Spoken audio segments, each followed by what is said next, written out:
Hello കുട്ടികളെ, ഇന്ന് ഞാൻ നിങ്ങളെ പഞ്ചതന്ത്രത്തിലെ വേറൊരു പുതിയ കഥ കേൾപ്പിക്കാം. അതിന്റെ പേരാണ് ശക്തിയും ബുദ്ധിയും. വളരെ കാലം മുൻപ് ഒരു കാക്കയും അതിന്റെ ഭാര്യയും ദൂരെ എവിടെ നിന്നോ വന്ന് ഒരു മരത്തിൽ കൂടുണ്ടാക്കി താമസം തുടങ്ങി.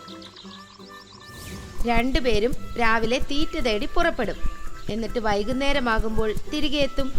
ഇതിങ്ങനെ കുറെ നാൾ തുടർന്നു പോന്നു. അങ്ങനെയിരിക്കെ ഒരു നാൾ കാക്കയുടെ ഭാര്യ കുറെ മുട്ടയിട്ടു.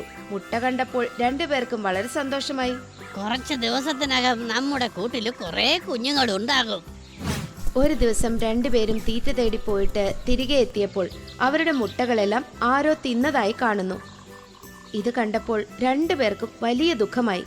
എന്റെ ഈശ്വര, ഞങ്ങളുടെ മുട്ടകളെല്ലാം ആരോ തിന്നല്ലോ. അവർ ചുറ്റുപാടും വസിക്കുന്ന പക്ഷികളോടും മൃഗങ്ങളോടും എല്ലാം ചോദിച്ചു. പക്ഷേ മുട്ട തിന്നത് ആരാണെന്ന് അവർക്ക് ആർക്കും അറിയില്ലായിരുന്നു. കുറെ കാലത്തേക്ക് രണ്ടുപേരും വളരെ ദുഃഖത്തോടെ കഴിഞ്ഞു. കുറച്ചു കാലം കഴിഞ്ഞപ്പോൾ പെൺകാക്ക വീണ്ടും കുറെ മുട്ടയിട്ടു. ഇത്തവണ മുട്ടകൾ നല്ലപോലെ കാത്തു സൂക്ഷിക്കുമെന്ന് രണ്ടുപേരും നിശ്ചയിച്ചു.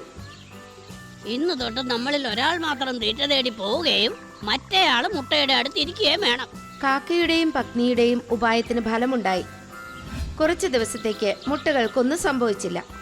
അങ്ങനെ ഒരു നാൾ പെൺകാക്ക കൂട്ടിൽ ഒറ്റയ്ക്ക് മുട്ടയ്ക്ക് കാവലിരിക്കുമ്പോൾ ഒരു കറുത്ത സർപ്പം തങ്ങളുടെ കൂടിന്റെ നേർക്ക് ഇഴഞ്ഞു വരുന്നതായി കാണുന്നു. കറുത്ത സർപ്പത്തെ കണ്ടപ്പോൾ തന്നെ അവൾക്ക് മനസ്സിലായി, ഈ കറുത്ത സർപ്പം തന്നെയാണ് മുട്ടകളെല്ലാം തിന്നതെന്ന്.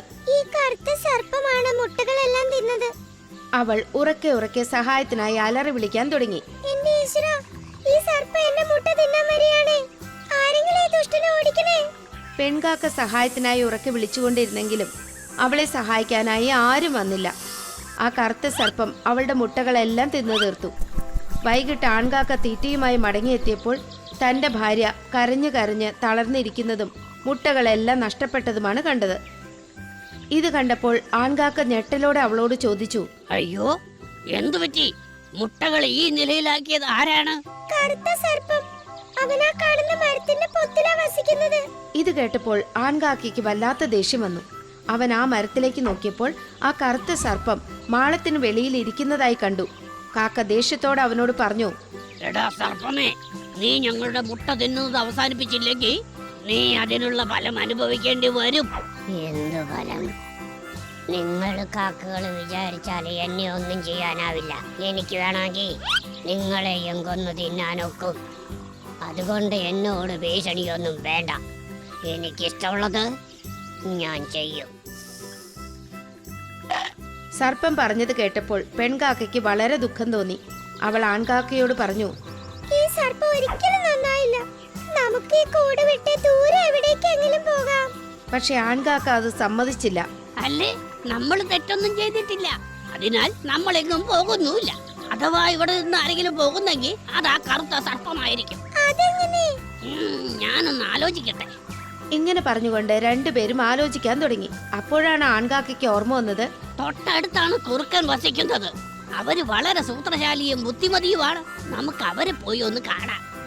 ഇങ്ങനെ ചിന്തിച്ചുകൊണ്ട് രണ്ടുപേരും കുറുക്കന്റെ അടുത്ത് എത്തുന്നു. എന്നിട്ട് കഥകളെല്ലാം പറയുന്നു. കുറുക്കൻ അവരുടെ കഥ കേട്ടപ്പോൾ വളരെ ദുഃഖം തോന്നി. അവർ പറഞ്ഞു, കറുത്ത സർപ്പം വലിയ അന്യായമാണ് നിങ്ങളോട് ചെയ്തത്.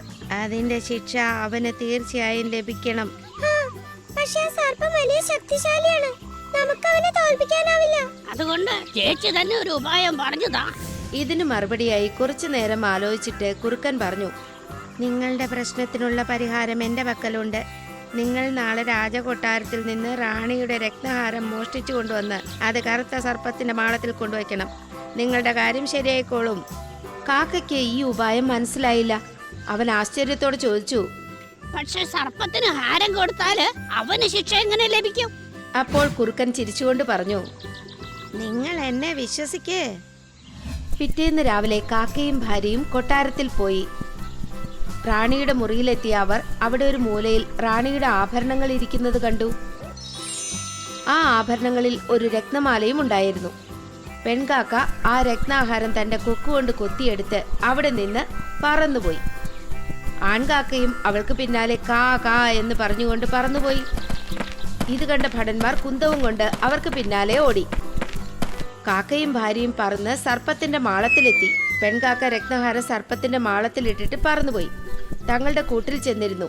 ഒരു ഭടൻ ഹാരം മാളത്തിലേക്ക് വീഴുന്നത് കണ്ടു. കൂട്ടരെ, ഹാരം ഈ മാളത്തിലുണ്ട്. ഇത് കേട്ടപ്പോൾ എല്ലാ ഭടന്മാരും കുന്തം കൊണ്ട് മാളത്തിൽ കുത്താൻ തുടങ്ങി. കുറച്ചു കഴിഞ്ഞപ്പോൾ കുന്തം കൊണ്ടുള്ള കുത്തേറ്റ് സർപ്പം ചത്തുവീണു. കാക്കയും ഭാര്യയും തങ്ങളുടെ കൂട്ടിലിരുന്ന് ഇതെല്ലാം കാണുന്നുണ്ടായിരുന്നു. തങ്ങളുടെ ശത്രുവായ കറുത്ത സർപ്പം ചത്തുകിടക്കുന്നത് കണ്ടപ്പോൾ അവർക്ക് ആശ്വാസമായി. എന്തേ കണ്ടില്ലേ, കുറുക്കന്റെ ബുദ്ധിശക്തിക്ക് മുന്നില് സർപ്പത്തിന്റെ ശക്തി ഒന്നുമല്ലാതായി. അപ്പോൾ കുട്ടികളെ, ഈ കഥയിൽ നിന്ന് നമുക്ക് ലഭിക്കുന്ന പാഠം ഇതാണ്: ശത്രു എത്ര ശക്തിശാലിയാണെങ്കിലും നമുക്ക് അയാളെ ബുദ്ധി കൊണ്ട് തോൽപ്പിക്കാൻ സാധിക്കും. നിങ്ങൾക്ക് ഞങ്ങളുടെ വീഡിയോസ് ഇഷ്ടമാകുന്നുണ്ടെങ്കിൽ അവ ലൈക്ക് ചെയ്യൂ, ചാനൽ സബ്സ്ക്രൈബ് ചെയ്യൂ. പിന്നെ ഞങ്ങളുടെ കാർട്ടൂൺ ഷോസ് ഏറ്റവും ആദ്യം കാണുവാനായി ബെൽ ഐക്കൺ അമർത്താൻ മറക്കരുത്.